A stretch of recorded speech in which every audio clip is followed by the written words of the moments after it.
He mopped floors, kept to himself, no one knew his name. But when a Navy SEAL saw the tattoo on his forearm and whispered, "Sir?" everything stopped. Because the man they'd ignored wasn't supposed to exist anymore. If stories like this give you chills, subscribe now. This one's going to stay with you. Most people at the Langston Naval Research Annex didn't even know the janitor's name. Hell, I'm not sure anyone bothered to ask. He was just there.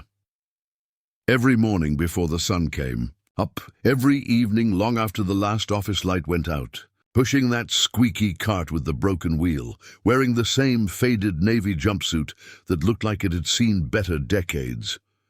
You know how it is with people who work those invisible jobs. The cleaning crew, the maintenance guys, the security. Guards on the night shift. They become part of the background. Human furniture. You walk past them 1,000 times and never really see them. The younger staff called him the old guy who never smiles. The security guards barely glanced up when he badged in at 4 a.m. sharp every single day for 2 years straight. Same routine, same route, same methodical silence. Day after day after day. His name was Samuel Kane, but nobody knew that either. Nobody cared enough to look past the name tag that was so faded you couldn't read it anyway. Nobody knew he kept his mop handle in his right hand to hide the scar tissue wrapped around his left knuckles like twisted rope. Souvenirs from a night in Kandahar when he'd had to fight his way out of an ambush with nothing but his bare hands and a broken radio. Nobody noticed how he always, and I mean always, checked the emergency exits before he started mopping a new section, muscle memory from 30 years of operations, where knowing your exit routes meant the difference between coming home and coming home in a box. Nobody thought it was strange that he'd pause outside the server room each night, just listening to those cooling fans hum, head tilted like he was analyzing something. They figured he was just an old man taking a breather.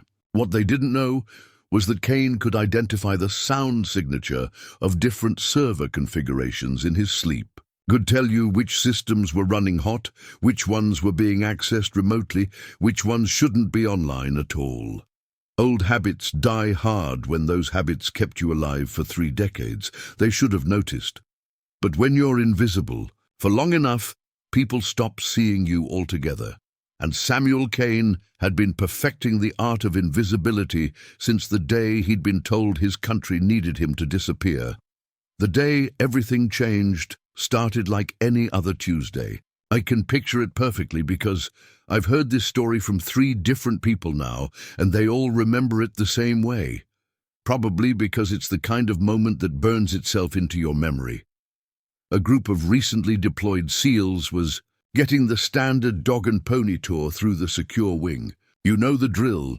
Show the young operators how their intelligence gets processed, where their mission briefs come from, make them feel connected to the bigger machine. Young guys, sharp as razor blades, the kind who still had that look in, their eyes like they could take on the world and win. Kane was mopping the main corridor when they passed. Didn't look up, didn't break stride, didn't even slow down, just kept working like he always did, like he was part of the architecture. The group was loud, animated, talking about their last deployment in voices that carried that particular mix of adrenaline and exhaustion that comes from being young and having just survived something most people couldn't imagine. But one of them, the youngest, maybe 24, with blonde hair cut high and tight and shoulders that hadn't learned to carry the weight yet. He stopped. Just stopped dead in his tracks like he'd walked into an invisible wall. The others kept walking, their voices echoing down the hallway, talking about some bar fight in Djibouti or a poker game in Qatar. But this kid, Marcus Chen, though nobody knew his name yet either, he was staring. Not at Kane's face, not at his uniform, at his forearm, because Kane's sleeve had pulled up just enough when he'd reached to wring out his mop, just enough to show it. A tattoo, in tight black script, faded by decades but still readable to someone who knew what to look for. MWD Kilo, K9 Unit, Tora Bora, Aero 3. To most people, It would have looked like any other military tattoo. Every veteran's got ink telling their story, right? But Marcus had grown up in the community. His father was Navy, his uncle was Army Special Forces, and his older brother had done 2 tours with Marine Recon before an IED sent him home early. Marcus knew military tattoos, and he knew that MWD stood for Military Working Dog, and he knew that Tora Bora in '03 meant something very specific, something that was whispered about in the community but never talked about officially. The kid's breath caught in his throat. You could hear it in the sudden silence, and then, so quiet you almost missed it, barely more than a whisper, he said, "Sir." Kane looked up. For the first time in God knows how long, he actually looked up from his work and made eye contact with someone. Their eyes met across 8 feet of polished linoleum, and something shifted in the air between them. Not fear, not confusion, recognition, the kind that goes bone deep, the kind that speaks to something primal about warriors, recognizing other warriors, even across decades and different uniforms. And the vast gulf between legend and reality. The SEAL took a step back like he'd seen a ghost, which, in a way, he had. "Something wrong, petty officer," one of the instructors called back, noticing that their group was suddenly 1 man short. But Marcus couldn't answer. His mouth was dry, his heart was hammering, and he just kept staring at that tattoo like it was going to disappear or transform into something else, because in his mind he was doing the math. Tora Bora, 2003, MWD Kilo. The stories his instructor at BODS used to tell after a few beers, always ending with, "But that unit never officially existed, and if anyone asks, I never told you this story." "Chen, you coming or what?" Marcus forced himself to move, to catch up with the group. But he kept looking back over his shoulder at the janitor who had gone back to mopping like nothing had happened.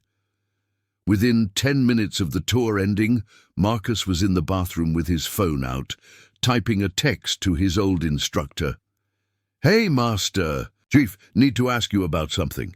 Call me when you get this. It's important." Within an hour, his phone was ringing. "Chen, what's this about? You sounded spooked." "Master Chief, those stories you used to tell us about the ghost teams. The K9 units that worked off books. You ever mention a unit called MWD Kilo?" Long silence on the other end. Then, "Where did you hear that name?" "I think I just met one of them.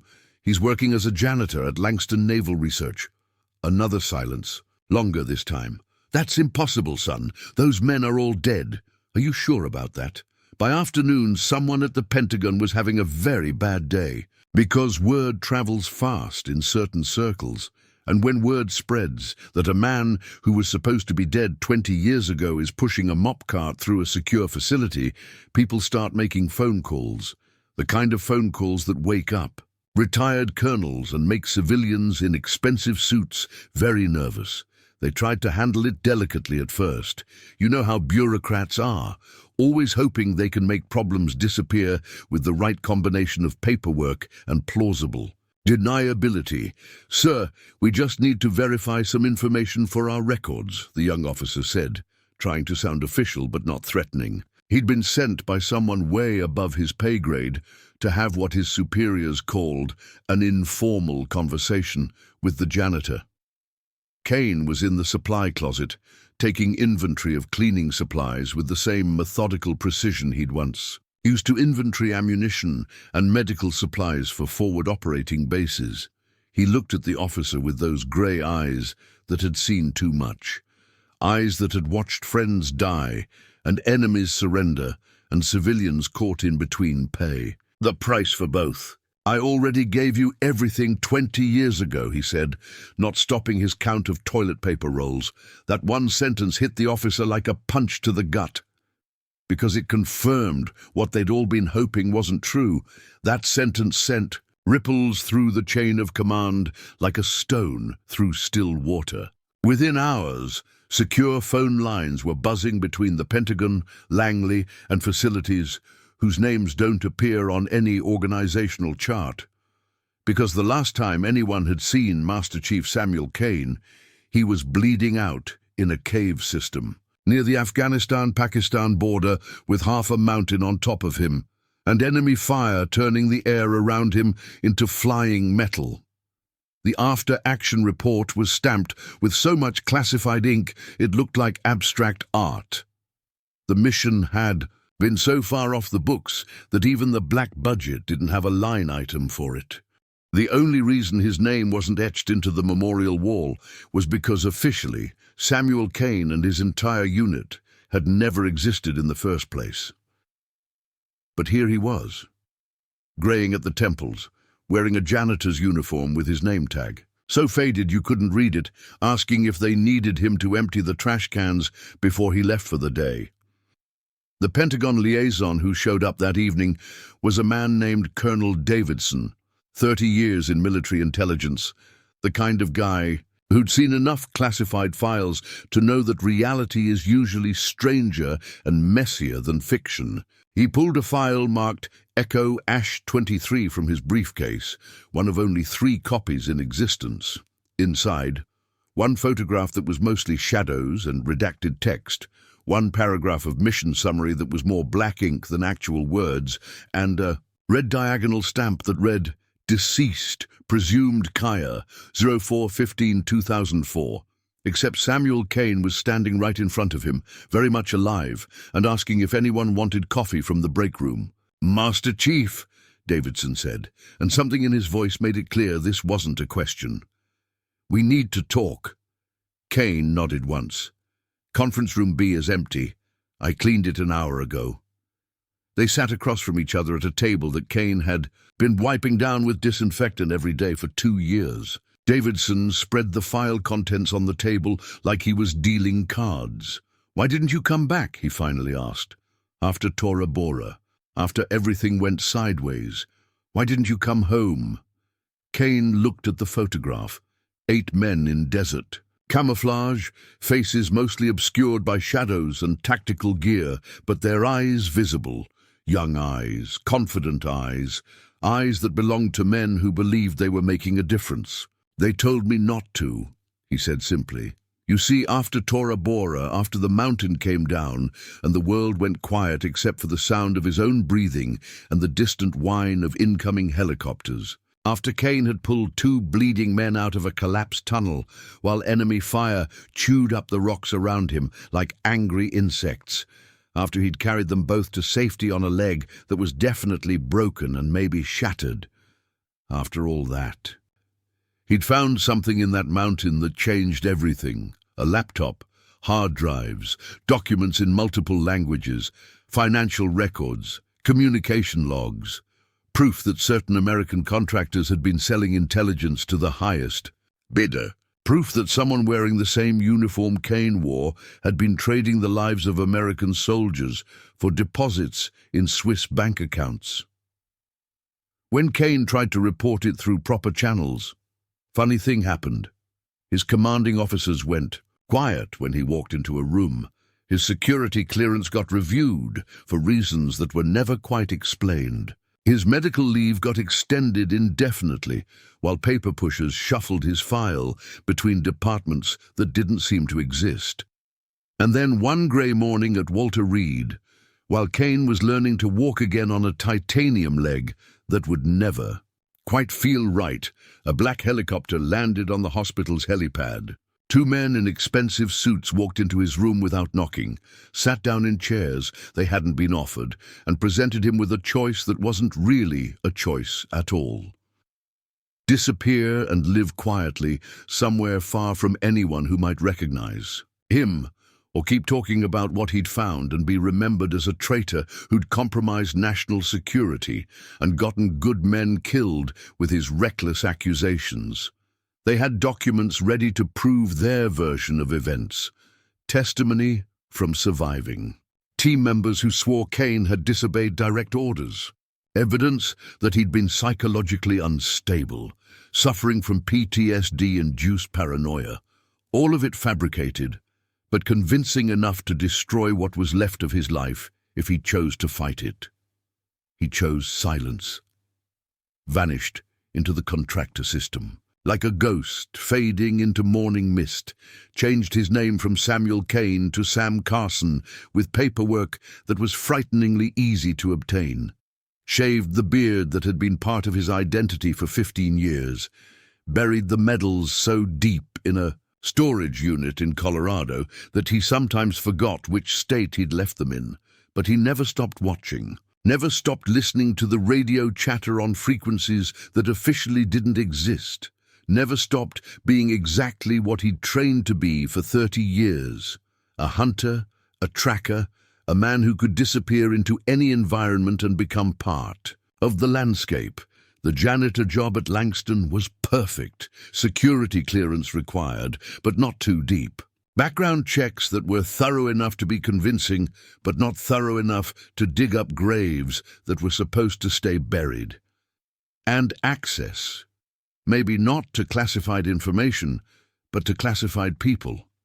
People who might someday need the kind of help that only a ghost could provide. And that tattoo, that was his one act of rebellion. His way of saying, I was here, we existed, some of us still do. The SEAL who'd spotted it, Marcus Chen, had grown up hearing stories about the old-school operators. His instructor at Bud S, Master Chief Rodriguez, had served with men who'd served with legends, men who could track enemy movement patterns 3 days out just by reading wind patterns and bird behavior, men who could slip through hostile territory like smoke, who once held off an entire insurgent cell for 18 hours with nothing but a Barrett 50 cal and the kind of stubbornness that only comes from knowing that good men are depending on you to not quit. Rodriguez used to tell these stories after training, when the young SEALs were exhausted and their defenses were down and they were ready to hear about what excellence actually looked like, always ending with the same warning. But that unit never officially existed, and if anyone asks, I never told you any of this. Marcus had always thought they were just stories, war stories, the kind that get bigger and more impossible every time they're told, until reality becomes legend and legend becomes myth. Turns out the legend was real, and he'd been emptying wastebaskets in Building C for 2 years. What happens now? Davidson asked, closing the file. Kane was quiet for a long time, looking at his hands. Hands that had once been steady enough to thread a needle at 1,000 yards, gentle enough to provide medical aid to wounded enemies, strong enough to carry dying friends through landscapes that belonged in nightmares. Now I go back to work. The floors aren't going to mop themselves. But Davidson wasn't finished. The country owes you. The country told me to disappear. I did. We're even. What if we need you again? Kane looked up at him then, and Davidson saw something in those grey eyes that made him remember why men like Samuel Kane were worth being afraid of and worth fighting alongside in equal measure. Then you know where to find me. Word spreads fast in the military community, especially word about ghosts who turn out to be real. Within a week, Marcus Chen was back at the facility, not for a tour this time, not with a group of other SEALs, just him, carrying a cup of coffee and a story he needed to hear from the source. He found Kane in the supply closet at 6:30, restocking paper towels with the same methodical precision that he probably once used to prep weapons and check equipment before missions that never officially happened. Master Chief? Kane turned around. Up close, Marcus could see details he'd missed from the hallway. The way Kane's left shoulder sat slightly higher than his right. Old injury, probably from carrying heavy packs across terrain that wasn't meant for walking. The small scar above his left eye that had the clean, straight line of surgical repair. The calluses on his hands that didn't come from pushing mop handles. You don't need to call me that, son. That rank belonged to someone else. Master Chief Rodriguez told me stories about your unit, about what you guys accomplished. Kane's expression didn't change, but something flickered behind his eyes. Rodriguez is still teaching? Just retired last year. But yeah, he taught half. The guys I came up with. Marcus paused, trying to find the right words. He said you were the best he ever saw at reading terrain, said you could predict where the enemy would be before they knew it themselves.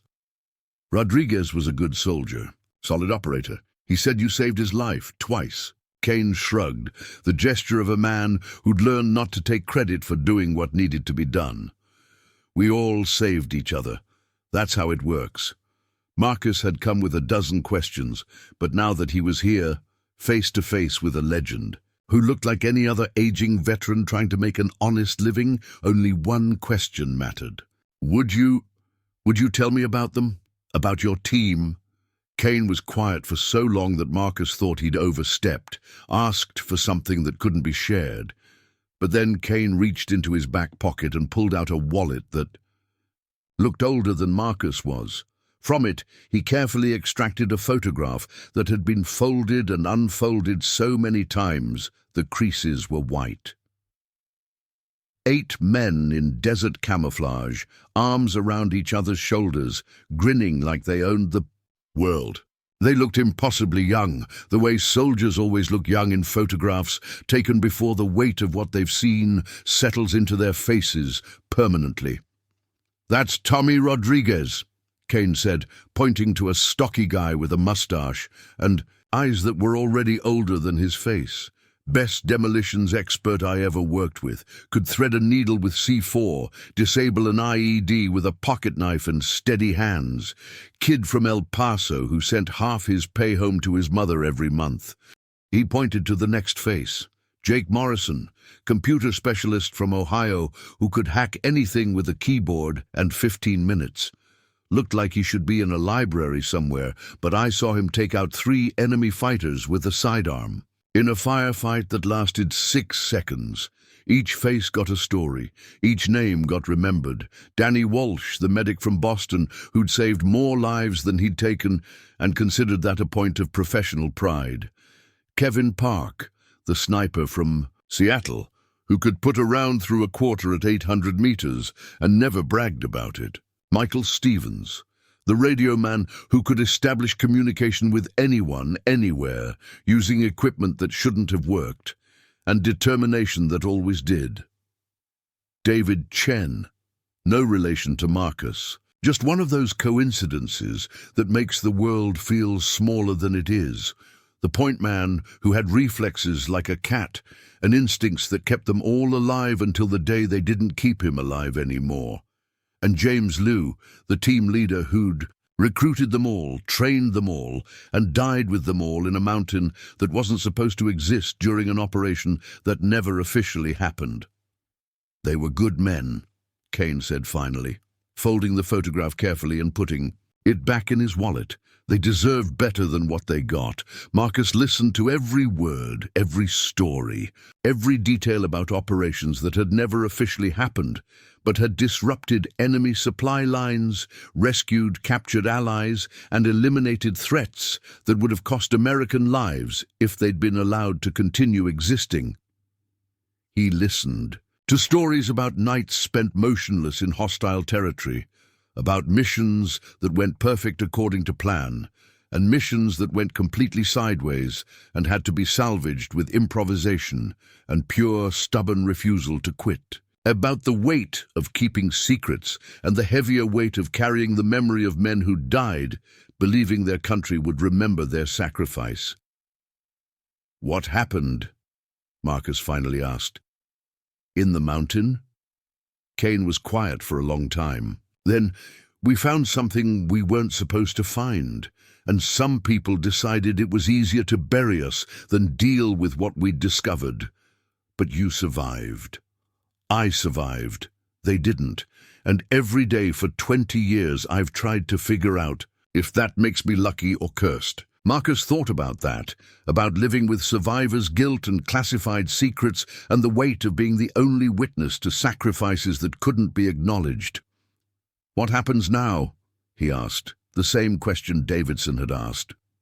Kane looked at the photograph one more time through his wallet, then carefully put it away. Now, I go back to work. Someone's got to keep this place clean." But something had changed in those moments of remembering. Maybe it was having someone who understood what the tattoo meant. Maybe it was remembering that once upon a time, He'd been part of something bigger than himself, something that mattered in ways that couldn't be measured by medals or recognition. Or maybe it was just knowing that the stories wouldn't die with him. That somewhere, a young SEAL would remember the names and faces of men who'd served in silence and died in shadow. 2 months later, when a crisis erupted halfway around the world that required exactly the kind of skills Samuel Kane had spent. 30 years developing and 20 years trying to forget, the call came to the janitor's closet. Not to Ghost 6, not to Master Chief. To the man who'd been invisible so long, he'd almost forgotten what it felt like to be seen. The facility was under lockdown, not because of an external threat, but because of an internal one. Someone had been using the secure networks to run unauthorized operations, selling classified information to hostile actors, using American intelligence assets for personal gain. Sound familiar? The investigation had stalled because whoever was responsible knew the systems too well, had access that was too high level, and was covering their tracks with the kind of expertise that only came from years of working inside the machine. They needed someone who could think like the enemy because he'd been forgotten by the people who'd created that enemy in the first place. Someone who understood how the system worked because he'd helped build it, and who understood how it could be broken because he'd been broken by it. "We need you," Colonel Davidson said, standing in the doorway of the supply closet like he'd materialized. Out of nowhere, Kane looked up from the inventory sheet he'd been filling out. The same inventory sheet he'd filled out every Tuesday for 2 years. "No," he said simply, "you need Ghost 6, and Ghost 6 is dead. What if I told you the person we're looking for was involved in what happened to your team?" Kane's hand stopped, moving across the paper. He looked up at Davidson with those grey eyes that had seen too much and learned too little about letting go. "I'd say you're 20 years too late. What if I told you he's not finished? That he's been using his position to get people killed, American soldiers, people like the men you served with?" Kane set down his pen very carefully. "Then I'd say you'd better tell me everything." And for the first time in 20 years, Samuel. Kane stopped mopping floors and started hunting. The operation took 3 weeks. 3 weeks of Kane moving through the facility like the ghost he'd trained to be, observing patterns, cataloging behaviors, identifying weaknesses in security protocols that hadn't been updated since before he'd started pushing a mop cart through these hallways. The target was Assistant Director Marcus Kellerman, a man who'd built his career on the graves of better soldiers and funded his retirement with the blood money of betrayed operations. A man who'd been selling American secrets for so long that he'd forgotten they weren't his to sell. A man who'd been one of the 2 civilians in expensive suits who'd given Samuel Kane a choice that wasn't really a choice 20 years ago. Kellerman had gotten sloppy. Success breeds overconfidence, and overconfidence breeds mistakes. He'd been using the same communication protocols for years, routing payments through accounts that were secure but not invisible, meeting with contacts in locations that were private but not unobservable. All things that a man trained to notice. Barons would eventually notice, given enough time and motivation. The takedown happened on a Thursday night. Kellerman was leaving his office late, heading to a car that would take him to a meeting that would never happen with people who would never arrive. Because Samuel Kane had spent 3 weeks learning Kellerman's routines, and tonight those routines were going to change permanently. FBI agents were waiting in the parking garage. So were investigators from military intelligence, the CIA, and departments that didn't have names or business cards. Evidence had been gathered, accounts had been traced, and communications had been intercepted. All of it legal, all of it admissible, all of it devastating. When Kellerman saw Samuel Kane standing in the shadows near his car, recognition flickered across his face like lightning. "You're supposed to be dead," he said. "So are a lot of good men," Kane replied. "But only one of us deserved it." Kellerman went quietly. Men like him always do when the game is finally over and the only choice left is how they want to be remembered. The facility returned to normal within a week. New security protocols were implemented, background checks were strengthened, and the investigation expanded to identify anyone else who might have been part of Kellerman's network. Samuel Kane went back to mopping floors, but word had spread through. Certain channels about the janitor who'd helped bring down a 20-year conspiracy, about the ghost who'd come back to finish a mission that had started in a mountain cave on the other side of the world. Marcus Chen, who'd been promoted to instructor since their first meeting, made a point of stopping by the facility whenever. His duties brought him to the area, not for official business, just to check in on an old soldier who'd become something like a mentor, even if neither of them would have used that word. "You could have anything you wanted now," Marcus said one evening, finding Kane in his usual spot, restocking supplies with methodical precision. "Full reinstatement, back pay, Medal of Honor probably." Kane smiled slightly. It was the first time Marcus had ever seen him smile. "I've got everything I need, son." "What's that?" "A job that matters, stories that got told, and the knowledge that sometimes the system works the way it's supposed to." Marcus nodded, understanding more than he'd understood when this all started. "Your team would be proud," he said. Kane looked at him, and something in his expression had changed. The weight was still there, that would never go away, but it was different now. Shared, maybe, or at least acknowledged. "Yeah," he said quietly. "I think they would be." 6 months later, Samuel Kane retired from his position as maintenance supervisor at Langston Naval Research Annex, not because he was forced to, but because he was ready to. His replacement was a young veteran named Sarah Mitchell, a former Army intelligence analyst who'd lost her leg to an IED in Syria and needed a job that would let her serve her country without requiring her to carry a rifle anymore. Kane trained her personally, showing her not just how to clean the facility, but how to observe it, how to notice patterns, how to see things that other people missed. "Why are you teaching me this?" she asked one day. "Because invisible doesn't mean powerless," he said. "Sometimes it means the opposite." On his last day, Marcus Chen showed up with a gift, a small metal plaque, the kind that might sit on a desk or hang on a wall. It read, "The best soldiers are the ones you never hear about. The best victories are the ones that never make the news. The best service is the kind that expects no recognition and gets none." Below that, in smaller text, "In memory of MWD Kilo, who served in silence and died in shadow, but whose sacrifice echoes in the freedom of those who never knew their names." Kane held the plaque for a long time, running his thumb over the engraved letters. "Thank you," he said finally. "Thank you, Master Chief." And for the first time in 20 years, Samuel Kane didn't correct the rank, because sometimes the quietest man in the room has already done the loudest things. And sometimes when the world forgets about you, that's exactly when you're needed.